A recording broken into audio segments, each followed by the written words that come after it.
चीन के कुछ हिस्सों में कृत्रिम बारिश करवाने की तैयारी है। चीन ऐतिहासिक सूखे की मार झेल रहा है। नदियां और झीलें सूख रही हैं, जिसकी वजह से चीन की हालत खराब है। टेंशन भी ऐसी कि अब वो नकली बादल बनाकर बारिश करवाने में लगा है, क्योंकि अगर बारिश ना हुई तो चीन की चुनौतियां कई गुना बढ़ जाएंगी। चीन की कोशिश यही है कि किसी भी कीमत पर जल्द से जल्द बादलों को बरसने पर मजबूर किया जा सके।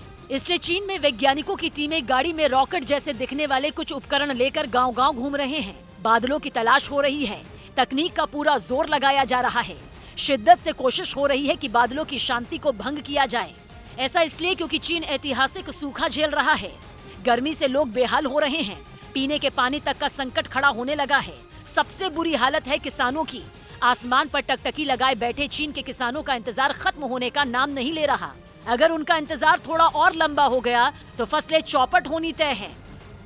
और यही चीन की सबसे बड़ी चिंता है, इसलिए वहां क्लाउड सीडिंग करवाई जा रही है। यहाँ ये डॉर्पर नामक एक अच्छी नस्ल की भेड़ को पालते हैं।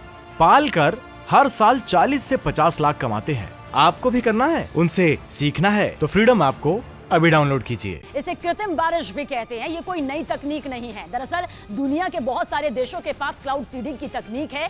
सीधा मतलब ये कि इस तकनीक की मदद से आसमान में मौजूद बादलों को बरसने पर मजबूर किया जाता है। आमतौर पर हर वक्त आसमान में बादल दिखाई देते ही हैं, लेकिन बरसते वो सिर्फ तभी हैं जब उनमें नमी बहुत ज्यादा भर जाए। इसके लिए वैज्ञानिक उन बादलों की पहचान करते हैं जिनमें कुछ नमी हो, फिर उन्हीं बादलों को टारगेट किया जाता है बारिश करवाने के लिए। मतलब ये कि उन बादलों में जमीन से रॉकेट की तरह कुछ सिल्वर आयोडाइड की ऐसी गोलियां भेजी जाती हैं जिनके जरिए बादलों में नमी बढ़ जाए। इसके अलावा सिल्वर आयोडाइड की वजह से वो बादल आसपास की हवा से भी नमी खींचकर सोखने लगते हैं। जैसे ही बादलों में वजन बढ़ता है वो बरसना शुरू कर देते हैं, यानी बारिश होने लगती है। बादलों में ये सिल्वर आयोडाइड डालने की कोशिश केवल जमीन से ही नहीं होती, प्लेन के जरिए भी बादलों के ऊपर से इन गोलियों को डाला जा सकता है। नतीजा एक जैसा ही होता है। लेकिन चीन के लिए ये सिर्फ बारिश नहीं है, बल्कि चीन के लिए ये मुसीबत से निकलने का मौका है। चीन की हालत जल बिन मछली जैसी है। बिना पानी के उसके कई प्रांत बेहाल हैं। दावा ये है कि चीन में इस बार की गर्मी ने पिछले 61 साल का रिकॉर्ड तोड़ दिया। कई जगहों पर भीषण गर्मी की वजह से खड़ी हुई फसलें भी मुरझा गईं। तो ज्यादातर नदियों और झीलों में पानी का स्तर आधा हो चुका है। दावा ये है कि सिचुआन प्रांत इस कदर बेहाल है कि वहाँ कारखाने तक बंद करने पड़े। वजह यह है कि अगर कारखानों ने पानी का इस्तेमाल कर दिया तो रिहायशी इलाकों में लोगों का जीना मुश्किल हो जाएगा। इसलिए पिछले पूरे हफ्ते वहाँ के कारखाने बंद रखे गए थे। ऊपर से बिना बारिश की वजह से गर्मी ने जीना मुश्किल कर दिया। तापमान लगातार 45 डिग्री के पार बना हुआ है। पहले भी तापमान इतना रहता था, लेकिन वो कुछ दिन होते थे जो मानसून से पहले के हुआ करते थे। अब तो 45 डिग्री वाले हफ्ते खत्म होने का नाम नहीं ले रहे।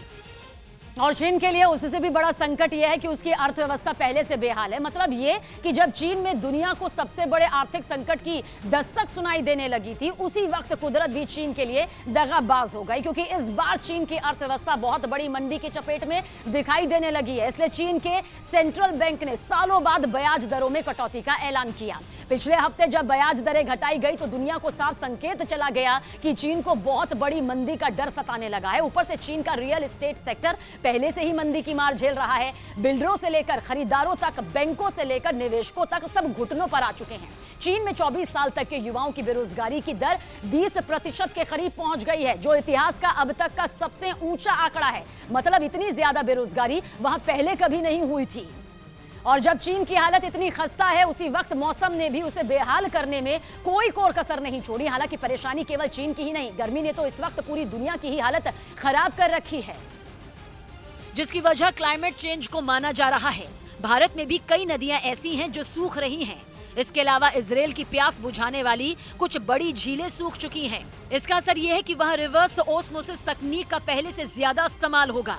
ये वो तकनीक है जिसके जरिए समंदर के पानी से नमक को अलग करके उसे पीने लायक बनाया जाता है। लेकिन इसके लिए जो मशीनें चलती हैं वो ईंधन से चलती हैं। ज्यादा मशीनें चलाई गई तो प्रदूषण ज्यादा होगा। प्रदूषण ज्यादा हुआ तो नदियां और झीलें ज्यादा सूखेंगे।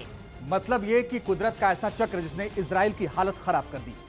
यूरोप की नदियां पहले ही सूखी हुई हैं। यूरोप को तो इस वक्त नदियों के रूट की जरूरत व्यापार के लिए भी थी, लेकिन गर्मी की वजह से नदियां सूख गई हैं और यूक्रेन की जंग के बीच नदियों ने भी यूरोप की अर्थव्यवस्था पर हथौड़ा चला दिया। यही हाल दुनिया के कई मुल्कों का है। क्लाइमेट चेंज का असर ये है कि कहीं बरसात बिल्कुल नहीं हो रही और कहीं बारिश थमने का नाम नहीं ले रही।